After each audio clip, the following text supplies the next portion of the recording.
2025년 3월 28일 금요일 날마다 솟는 샘물 말씀 묵상입니다. 오늘은 부활을 소망하며 살아가라 라는 말씀의 제목으로 마가복음 12장 18절에서 27절 묵상해 보겠습니다. 부활이 없다 하는 사두개인들이 와서 물어 이르되 선생님이여 모세가 우리에게 써주기를 어떤 사람의 형이 자식이 없이 아내를 두고 죽으면 그 동생이 그 아내를 취하여 형을 위하여 상속자를 세울지니라 하였나이다. 칠형제가 있었는데 마지가 아내를 취하였다가 상속자가 없이 죽고 둘째도 그 여자를 취하였다가 상속자가 없이 죽고 셋째도 그렇게 하여 일곱이 다 상속자가 없었고 최후의 여자도 죽었나이다. 일곱 사람이 다 그 아내를 그를 아내로 취하였으니 부활 때 곧 그들이 살아날 때에 그 중에 누구의 아내가 되리이까. 예수께서 이르시되 너희가 성경도 하나님의 능력도 알지 못함으로 오해함이 아니냐. 사람이 죽은 자 가운데서 살아날 때에는 장가도 아니가고 시집도 아니가고 하늘에 있는 천사들과 같으니라. 죽은 자가 살아난다는 것을 말할진대 너희가 모세의 책 중 가시나무 떨기에 관한 글에 하나님께서 모세에게 이르시되 나는 아브라함의 하나님이요 이삭의 하나님이요 야곱의 하나님이로다 로라 하신 말씀을 읽어보지 못하였느냐. 하나님은 죽은 자의 하나님이 아니요 산 자의 하나님이시라. 너희가 크게 오해하였도다 하시니라. 아멘. 내용 관찰 1번입니다. 부활을 부정하는 사두개인들은 예수님께 어떤 질문을 합니까? 네, 특히 모세가 써주었던 글, 다른 게 아니라 이제 형사취소원이라고 하죠. 당시에 과부를 경제적으로 보호하기 위해서 그 대를 계속 이어나갈 수 있도록 해줬던 좀 특별한 관습에 대한 이야기입니다. 그래서 아주 이상한 사항을 가정하고 있는데요. 한 여자가 일곱 남편이 있게 되는 사항을 가정합니다. 근데 이거는 유대인들의 책인 이제 토비트라는 책에 이 어떤 경건한 사라라는 여인이 일곱 남편이 하나씩 하나씩 죽게 되었다 이 이야기를 가져와서 묻는 것 같아요. 그리고 이 논쟁은 사두개인과 바리새인들이 이미 했던 논쟁들이고요. 바리새인들은 이게 첫 번째 남편이 여인의 남편이다라고 자기들끼리 판결을 했습니다. 뭐 어떻게 보면 바리새인들도 제대로 알고 있지 못한 상황에서 그냥 성경 가지고 논쟁을 한 거죠. 어쨌든 거기에 대해 이 사두개인들이 예수님의 답을 얻고 싶어서 혹은 또 예수님이 바리새인과 논쟁에서 이기는 장면을 보면서 혹은 이제 자기들도 그 상황에 좀 예수님의 의견도 알고 싶고 혹은 또 이걸 통해서 예수님을 한번 이겨보고 싶어서 이렇게 예수님께 질문을 한 겁니다. 내용은 내용 관찰 2번입니다. 예수님께서는 사두개인들의 질문에 무엇이라고 답하십니까? 여러 길게 답을 했는데 이제 핵심이 뭐냐면 너희가 성경도 하나님의 능력도 알지 못한다. 이렇게 답을 하시죠. 그러니까 너희가 지금 성경 제대로 해석하지 못하고 있다. 그래서 하나님을 온전하게 이해하지 못하고 있다. 오해하고 있다는 겁니다. 이 사두개인들은 잘 아시다시피 이 당시 성전 예배, 그 성전의 주요 요직들을 차지하고 있었고 사내들인 공회라고 지금 우리로 치자면 국회죠.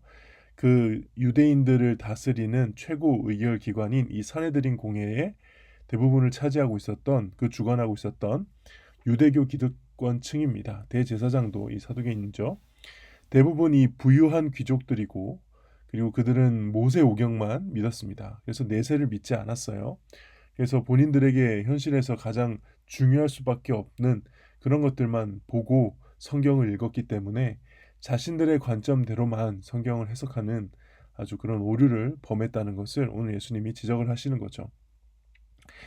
오늘날에도 많은 사두개인들이 존재하죠. 성경을 가지고 내 삶을 해석하는 게 아니라 지금 나의 현실을 바탕으로 성경을 해석하고 성경의 의미를 변질시키는 겁니다. 이거는 부자가 아니어도 하나님의 말씀보다 나의 현실을 더 우위에 둔다면 나의 생각과 나의 주장과 나의 가치관을 성경 위에 둔다면 본질상 사두개인들과 다를 바가 없다는 것을 우리한테 깨닫게 해줍니다.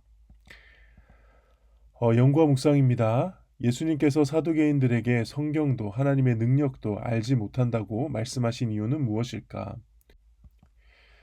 그들의 성경 해석의 문제를 지적하신 거죠. 그래서 예수님이 사두개인들이 모세 오경 가지고 질문한 것에 예수님도 모세 오경으로 답변을 하십니다. 그래서 너희가 모세의 책 중에라고 하면서 가시나무 떨기에 관한 글, 이거는 모세가 하나님 앞에 소명을 받을 때 그 이야기죠. 그때 하나님께서 모세에게 나는 아브라함의 하나님이요 이삭의 하나님이요 야곱의 하나님이다, 이렇게 말씀하셨다는 거예요. 그리고 이 말씀의 의미는 지금 아브라함과 이삭과 야곱이 죽어 있어서 없는 상태에서 하신 말씀이 아니라는 거예요.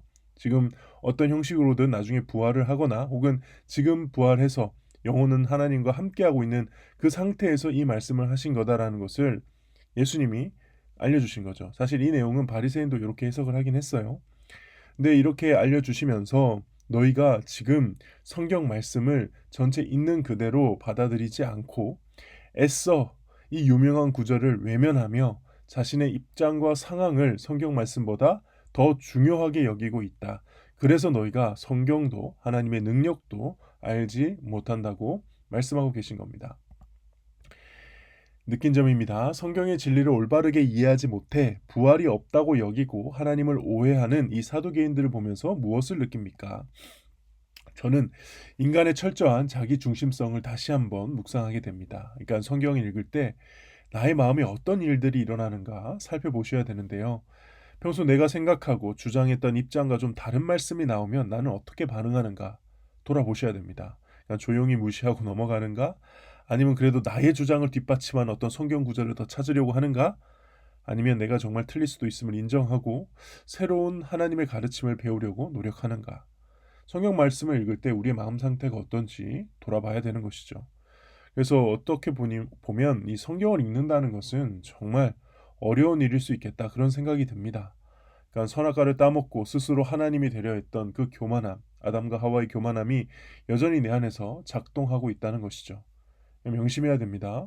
절대 내가 기준이 될 수 없다는 것. 절대 기준은 하나님이시고 하나님의 기준을 알기 위해서 우리는 이 기록된 말씀을 읽고 있다는 것입니다. 그래서 교만함과 싸우지 않으면서 성경을 읽을 수는 없는 것 같습니다. 결단과 적용입니다. 내가 성경 말씀 중에서 참된 진리나 역사적 사실로 믿지 못하는 부분은 무엇입니까? 내 편견과 불신앙을 깨트리는 말씀에 순복하며 참된 부활신앙을 갖기 위해 무엇을 실천하겠습니까? 성경을 믿지 못하게 하는 원인으로는 과학주의적 사고가 있죠. 그러니까 과학으로 입증된 것만 믿으려고 하는 겁니다. 지금 이 시대가 대부분의 사조가 그렇습니다. 근데 조금만 우리가 과거로 시간을 되돌려 보면은 이게 얼마나 어리석은 생각인지 알 수 있어요. 저만 하더라도 학생 때 물질 중에 가장 작은 물질이 핵이라고 배웠거든요. 근데 지금은 그게 아니잖아요. 그렇죠? 그리고 석유도 공룡과 같은 예전에 오랜 과거에 살았던 동물들이 그렇게 변형돼서 석유가 나온 것이다. 석탄은 식물들이 그렇게 된 것이다. 우리 그렇게 배웠는데 지금 이제 그게 잘못된 거라고 나왔죠. 명왕석만 하더라도 수금지와 목토천의 명 저렇게 외웠어요. 근데 지금은 태양에서 도는 혜성이 아니라고 확정이 됐죠. 그러니까 그때는 과학적으로 다 맞다라고 했는데 설명했는데 지금 아닌 거예요. 그러니까 변해온 거예요. 이처럼 과학은 시간이 지나면서 결론이 계속 달라지고 있어요. 이건 어쩔 수 없는 거예요. 왜냐하면 관찰하고 이론을 이제 증명해 나아가는, 실험해 나아가는, 또 그 관찰하는 도구나 기구나 이런 것들이 계속 발전하니까 예전에 못 봤던 것 더 발견해내고 있는 거거든요. 그러니까 어쨌든 과학은 시간이 지나면서 달라지고 있고 우리는 이 달라지는 것을 절대 진리라고 하지 않아요. 물론 그럼에도 과학은 지금까지 관찰된 것까지만, 발견된 것까지만 겸손하게 말하는 그런 겸손함이 있기 때문에 다른 것보다 신뢰할 수 있는 건 맞습니다. 저는 그래서 성경 다음으로 신뢰하는 건 과학이에요. 그러나 과학의 눈으로 성경을 보려 하고 과학으로 성경을 입증하려 하는 것은 이거는 언제 변할지 모르는 것으로 변하지 않는 진리를 입증하려고 하는 저는 어리석음이라고 생각합니다. 이거를 분명하게 알면 성경 말씀을 볼 때 이 절대 진리로서 성경을 대할 수 있지 않을까, 저는 개인적으로 그렇게 생각을 합니다. 네, 오늘 묵상은 여기까지입니다. 기도하겠습니다. 하나님 아버지, 사두개인들이 자신의 현실의 문제가 너무 커서, 그리고 또 현실을 누림이 너무 커서 하나님의 말씀을 왜곡했던 어리석음을 오늘 한번 보았습니다. 하나님, 저 역시 말씀을 보면서 그런 어리석음, 그런 잘못됨을 저지르지 않도록 붙들어 주시고 하나님의 말씀이 절대 기준이 되어 나의 삶을 해석하고 바라볼 수 있도록 인도하여 주시옵소서. 예수님의 이름으로 기도합니다. 아멘.